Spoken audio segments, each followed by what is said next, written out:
I'm Matteo Matteucci, and today I would like to present some recent results that I got with Luca and Giampaolo, two former students of mine, on affordance prediction. The idea of predicting affordance is aimed at learning models that allow a robot to know how to grasp a certain object based on the physical properties of the object. So for instance, for the object in the picture, it's clear where to grasp and how to grasp it to perform the action that this object is supposed to do. What you might claim is that I know where to grasp it because I know what this object should be used for. I agree, but if we move to another object, we might not know what this object that you see in the slide now is used for, but I bet that every one of us, because of some clues in the shape and in the material of the object, well, could guess at least how to grasp it and how to use it, although the purpose might not be 100% clear. Why we want to do this? Well, because what we would like to do is our robot to decide how to grasp an object based on the use and leverage on its perception of the object to decide based on the future use how to grasp it. So for instance, I think about a hammer. You might just want to pick the hammer to move it from one place to another, and probably the best grasp is the one on the left.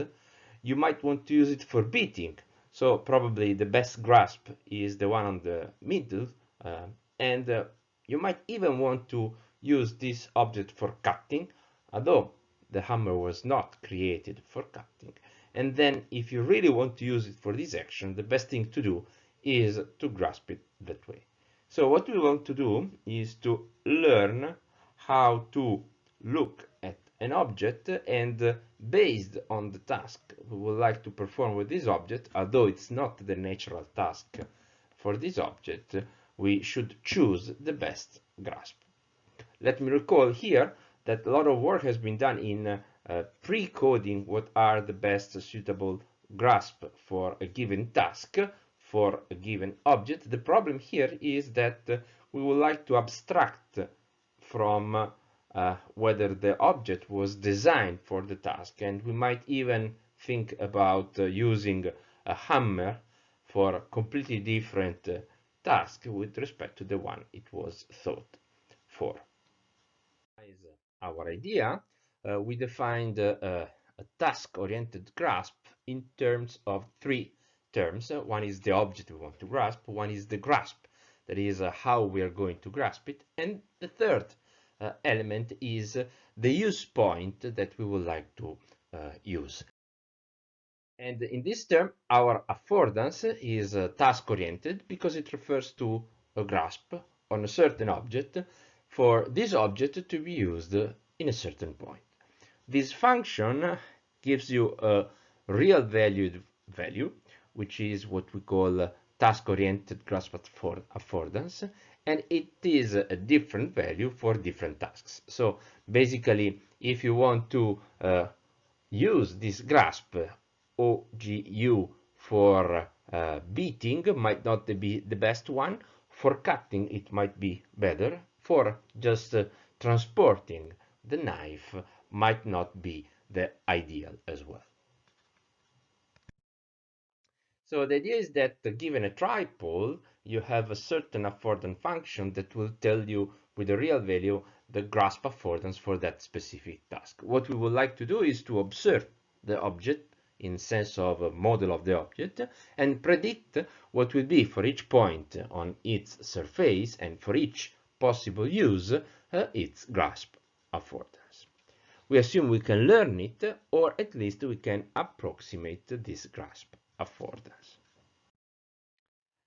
To start, we postulate the idea that it is possible to simulate different grasp, and for this we use the GraspIt simulator, and to extract some grasp metrics which are not related directly to the task, and that from this set of grasp metrics we can derive the grasp affordance.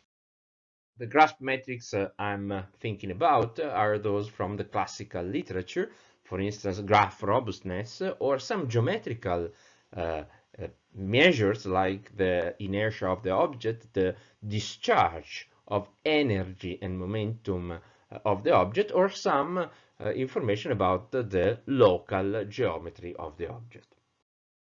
We also designed some metrics which are based on some optimization problem that I will not go in detail here today, which are, for instance, the effort that you have on the hand or on the gripper of the robot when you get an impact with a certain grasp in a certain point, the effort that you have because of the momentum or because of the displacement of the barycenter of the object with respect to the grasp, and other related to the use and to the point of use. The second hypothesis we put was that it is possible by combining or joining these grasp metrics to derive what we call an estimate of the affordance for that specific task. So let me give a certain list of examples. For instance, for picking, what we want is that the barycenter of the object is as close as possible to the grasp, so to reduce the effort and all the momenti around the grasp position. For the beating, we would like to maximize the discharge of energy on the point of cut, and what we would like is that the point of cut is as sharp as possible. For the beating, what we want to do is to discharge as much as possible the energy on the point where you will beat an object. So we restricted for the time being our problem to learn these unknown functions, unknown to the learner, which are function of the classical grasp metrics. So we set up a framework where we could simulate many of the grasp and the use, derive for this grasp the standard or physically based metrics, and then learn with the shape of the object how to derive from the shape of the object the affordance. And this was the first step. The second step was to derive directly the grasp metrics by looking at the object. The difference is basically that in one case you try to predict already the final affordance. In the second scenario, you do it in two steps. So you first estimate these grasp metrics, and then by using them you combine the task affordance. You might argue that this process might not lead to reasonable grasp, so we did several simulations, and we tried to observe for validating this idea whether the best, the highest affordance grasp were the most natural one for certain tasks. So, for instance, if we maximize our affordance as defined by the three simple rules based on the classical metrics, found solution like this. So for picking, as you see, for picking on an unknown object, the grasp is usually close to the barycenter of the object and usually tends to be very, very stable. For a strange object like this blade, what we find out is that although no human would ever pick a blade like that because of fearing a cut, for a Barrett hand, which is the reference hand that we used in this experiment, is probably the best to do, because thanks to the let's say sharp edge, we can pinch the blade with our robot fingers. We will not hurt ourselves, but the grasp will be very, very, very stable. And this is another take-home message that is in the literature, somehow we have humans annotating grasp and telling whether they are good or bad, but they are biased to either the human hand or the human perception of what is safe, unsafe, good or bad. With our approach, we want to do this in a robot-oriented way and learn models which are targeted to the final hand and to the final use. Other examples of our validation for beating. In this case, you see that the hammer is taken on one end and beaten on the extreme part. Now, no one of us will ever beat something with a hammer like that, but we have to take into account that at the present time, the density of the object is uniform. So in our simulation, we did not simulate the fact that the hammer has a very heavy head and a light handle. So in this case, now that you know that this is, let's say, sort of a toy plastic hammer, that makes much more sense than with a normal hammer. And this is for cutting. You see, blades are taken on one end, and the usage is on a sharp point.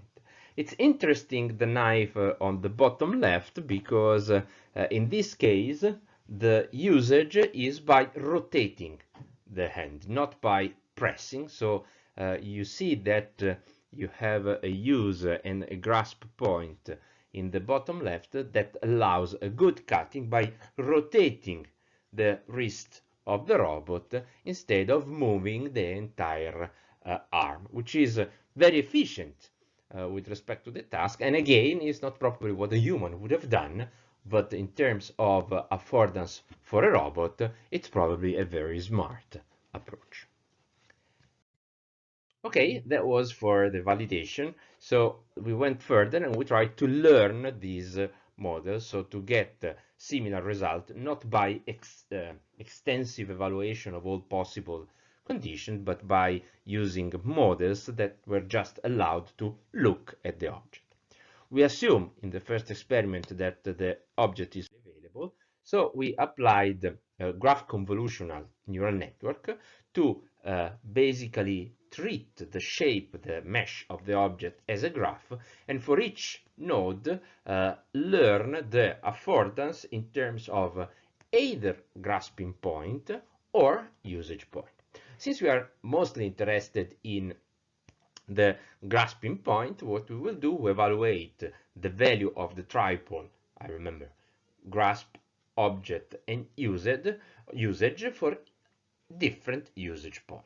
So this is what you see. For instance, for picking, you get for this object, which is a hammer, that points in yellow here are very good for picking, and points at the extrema are very not. Why this is so? Well, obviously because they are either not stable or because they do not minimize the effort on the end. This is the ground. What we did was to sample the ground truth from different grasping points. So on the left for cutting, so we have that we sampled the object in different points. We computed the quality of each sample in terms of how good is this sample according to the affordances that we defined at the very beginning, and then we learned a model that, given the shape, is good in predicting which point is good for cutting. And you see there that there are very interesting results, because not only you find out that the best point to cut is, let's say, the sharp edge on the blade, but you can even imagine to apply the same model to the hammer, and in that case you see that the more suited points for cutting are on edges.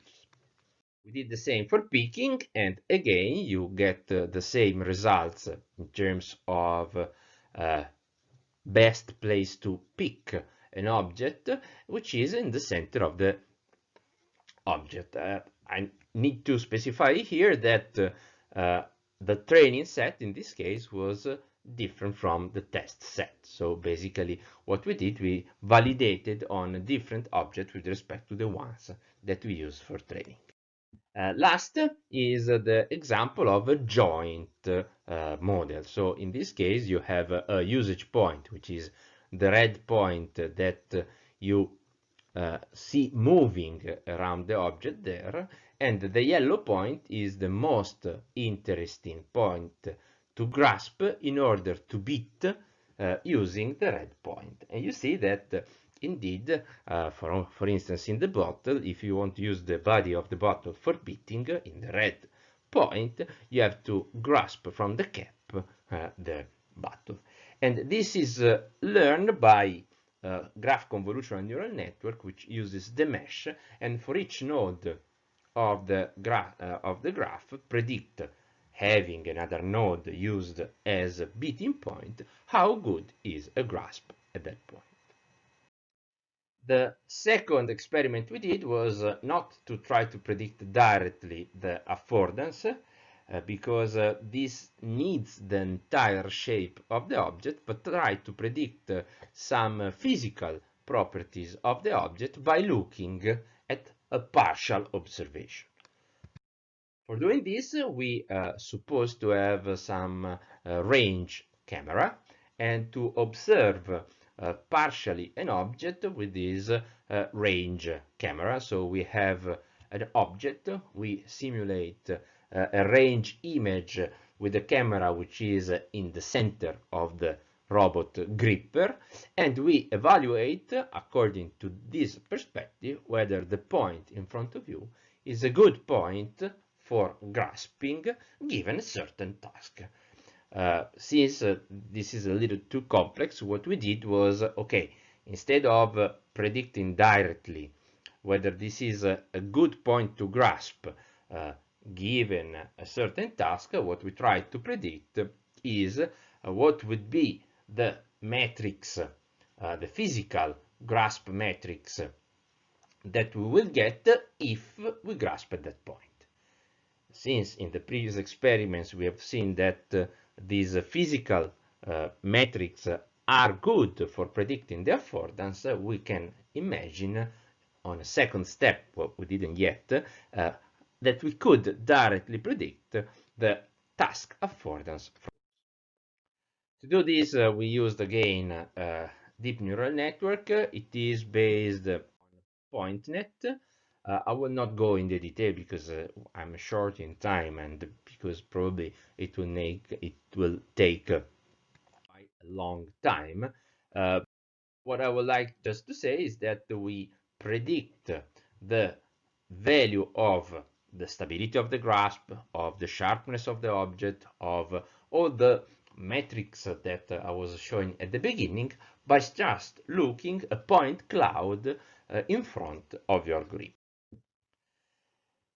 Since sometimes the grasp phase, the model uses two steps.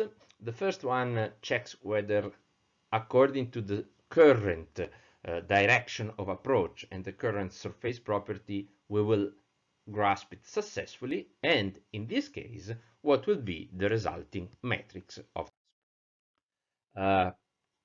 very short. Results are very good. We get a precision which is above 85% with a recall which is above 75%. So basically we are able to predict quite often the successful grasp, so more than 85 times out of 10, and once we predict this, we are very good in predicting whether that would be a good grasp for a certain task, or better, whether we could predict properly the point in terms of metrics of the grasp.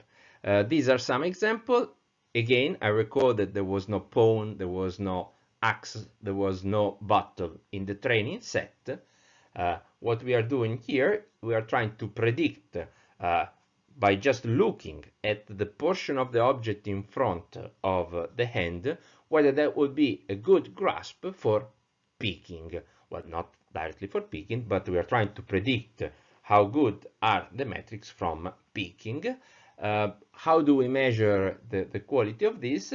Well, what we do, we compare two random points, and the algorithm is good in predicting which one of the two is the best for a certain action more than 80% of the time. That's the GMS matrix, the expected value of the global matching score. So basically 82 times out of 100, given 2 points, we are able to tell which one of the two is the best for the task that we would like to do. So in terms of affordance.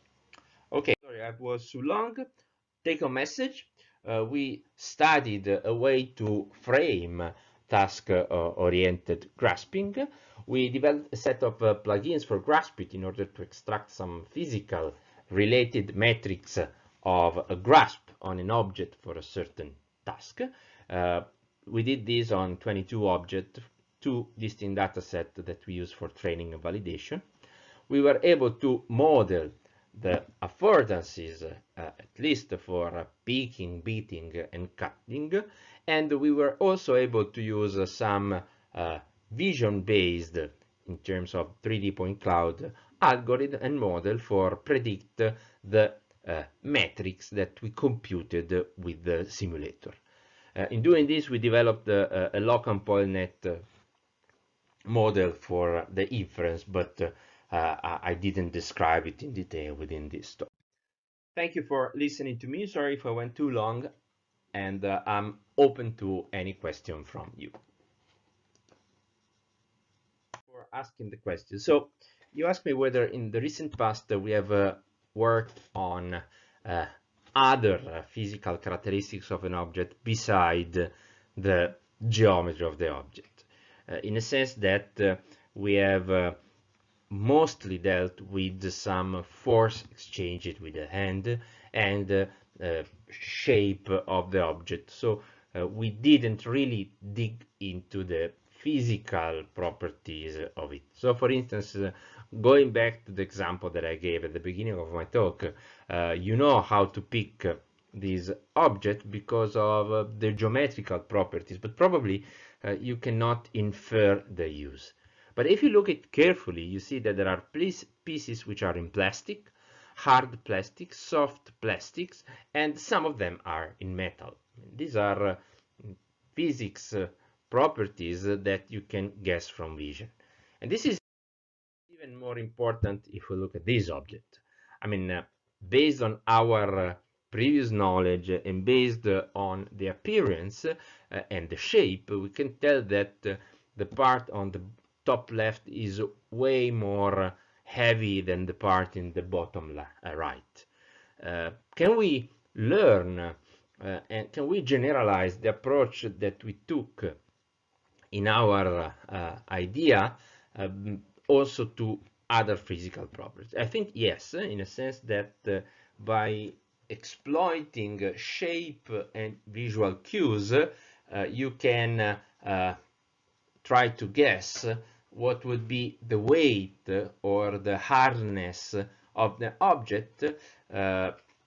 Obviously, whether this, when every time this object has not be, let's say, made to trick your eyes or to trick your knowledge. So what we think is that based on experience, appearance, and geometry of an object, we can in some way infer what would be the physical properties of the object and its part. Obviously, you can always trick the eye of a person. You can always made a perfect coloring of the object such that this prediction does not generalize. So for instance, let me take this object. You can easily guess what is the material. You can easily guess what would be the use, but probably you can also guess that it's something clearly wrong in it. So I'm not saying that the affordance is enough, and that you can predict everything.